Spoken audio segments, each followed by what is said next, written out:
Yan po, sabi po nila, hindi po sila magkakilala. Baka naman po fan lang siya. Can we state for the record who the personalities in the picture are? Yung boss ko po, si Boss Henry Alcantara, at saka po si Senador na akala po niya ligtas na siya. Sorry, we have to have proper decorum, please. I'm We have to sorry. state for the record the name of the person and the occasion that we are talking about. I believe, Your Honor, ito po yung birthday sa Soler na ito nga po yung parang sa 10th po ng Soler ginawa yung birthday ni Senator Jinggoy Estrada po. Again, to be very clear, who are the personalities? Please state for the record in this picture. Si Boss Henry Alcantara po at saka po si Senator Jinggoy Estrada po. Thank you. Next picture, please. So again, these are pictures with known personalities during the birthday of Senator Jinggoy Estrada. Is this correct? To be honest, Your Honor, I do not know when this picture was taken, but I'm just trying to show that Mr. Alcantara, Engineer Henry Alcantara, and Senator Jinggoy Estrada have met a couple of times already. And they appear, what do they appear? Do they appear close? And they appear super close, Your Honor. All right, thank you. Please proceed. Next picture, please.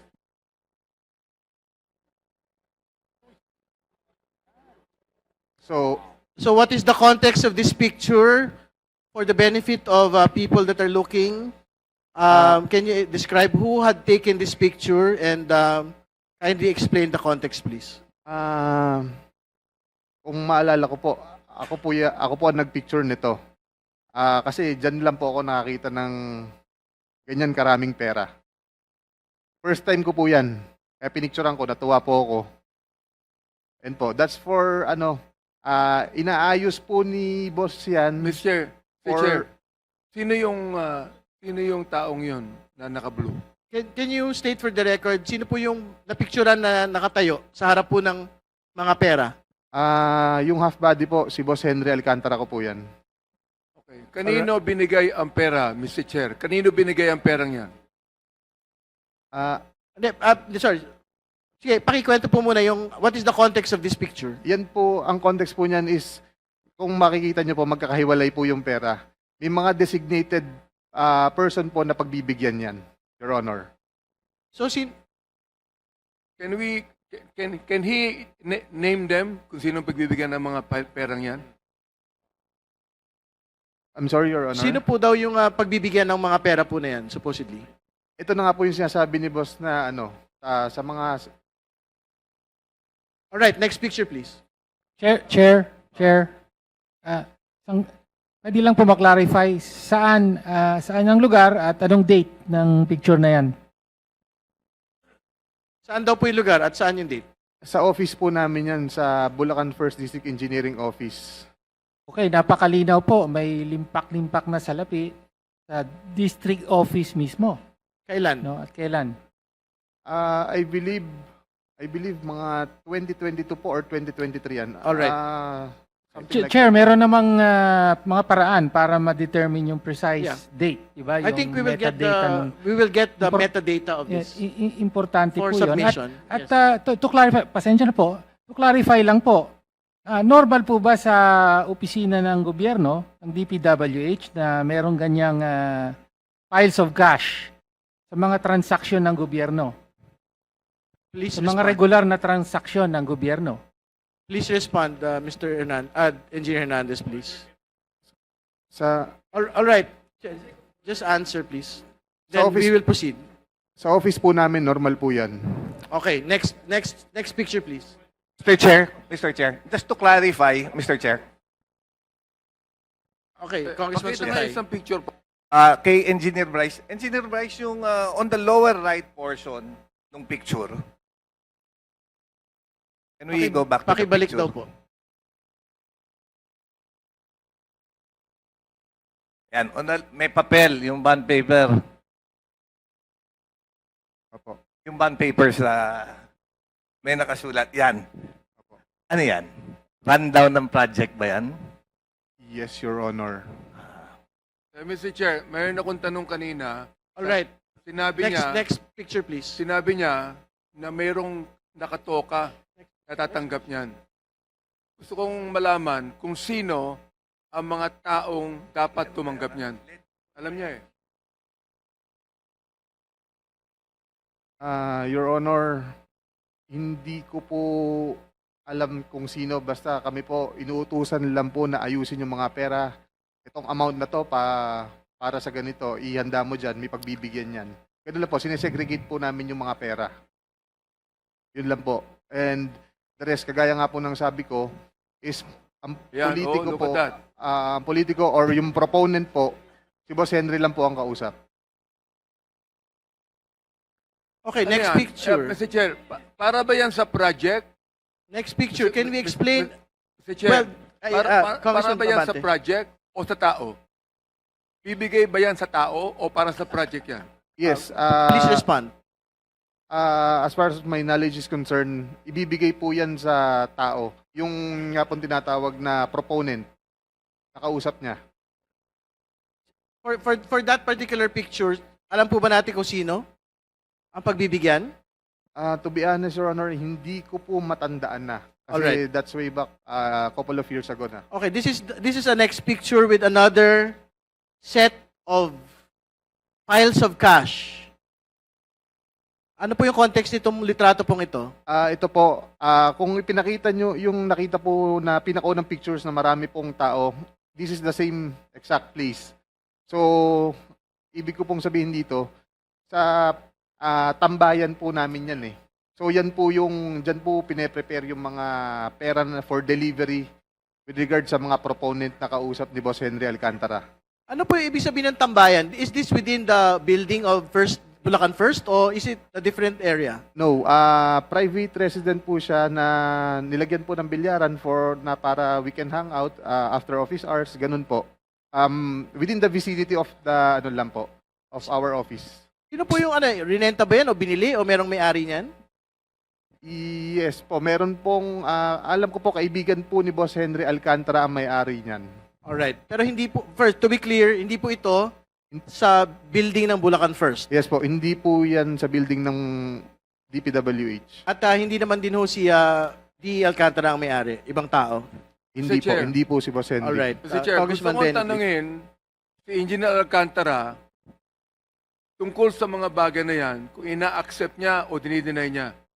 Sapagkat kanina, marami siyang sinabing kasinungalingan eh. Engineer Sige, Alcantara, patapusin mo na daw yung mga litrato, tapusin mo Congressman na. Benny. Meron ko ba? Meron pa? Please, kumpletuhin daw muna natin yung mga litrato. Next slide. Alright. There is a text. Your Honor, I think this is a Viber message. yes, that's disappearing message, Your Honor.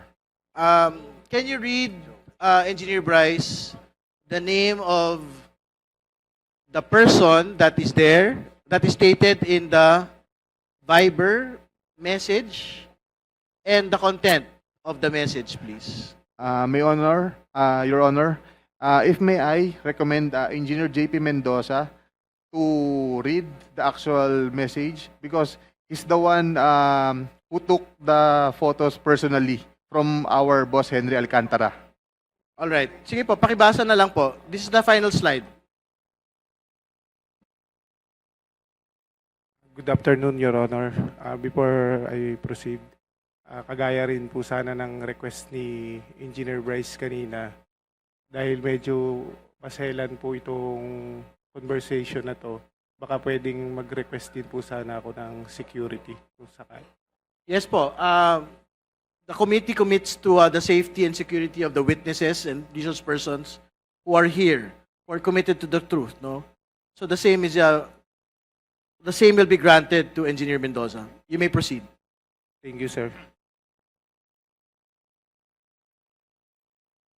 Sir, yung picture po na yan ay nung October 2023 na kung saan nagre-request po si Senator Joel ng yung mga binasa po ni Engineer Bryce ng flood control kanina na nakasaad doon sa context. 4 lang po yung napapicturan sa akin ng boss ko. Kumbaga, parang sa summary po na yan na sinasabi ni Senator Joel na mababa lang yung kanyang pondo, subalit siya ang majority floor, isa siyang majority floor leader siya nung that time and member siya ng Commission on Appointment. Okay. So, thank you for providing the context, but you have to state for the record who this person is. Is this senator? Nakalagay lang po kasi Sen Joel eh. So, is this the senator that we know? Joel Villanueva? Yes, sir. All right. Can you read for the record also the content, the specific content of the message? Again, naguguluhan ako bigla kay Sec. Parang nakalimutan ba niya? Number 1, prob sa flood control and all the efforts we put in. Number 2, for his CAA, his budget this coming year, etc. He committed sa akin. Pinakamababang commitment ng DPWH Secretary.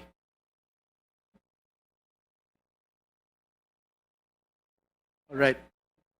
Do we have another slide for us? Oh, ito mas malinaw po. Mr. Chair, clarification lang. Kanino sinend yung message and sino yung SEC?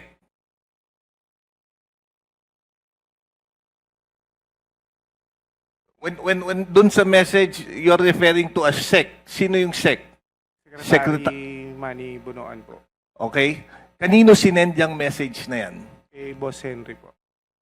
Okay, Bakit thank kami you. kopya? Dahil disappearing message po yan, hindi po niya pwedeng screenshot. Pinapicturean po niya para mabasa po. Ah, okay. Kanino pinapicturan? Sa akin po. All right. Thank you. So, phone to basically ni District Engineer Alcantara. All right. Next slide. Do we have other slides? Can we go back again? Go back to the pangalawang ano yan, di ba? Can we read for the record? Excuse me po. Mano. Can we ayan, second slide. Next slide. Yan. Can we read for the record what is in the second message? Para lang po malinaw. Again, this is a conversation supposedly between Senator Joel Villanueva and District Engineer Henry Alcantara, which is supposedly a disappearing message, no? Tapos pinicturean po. Pinapicturean kay Engineer JP Mendoza. Sige po. Can you read it for the record, please? For his CA, his budget this coming year, etc. He committed sa akin, pinakamababang commitment ng DPWH Secretary. Ngayon parang lumalabas same na ang 1 and 2. Pag-usapan namin, boss, bukas, boss. So, can relate to SEC po.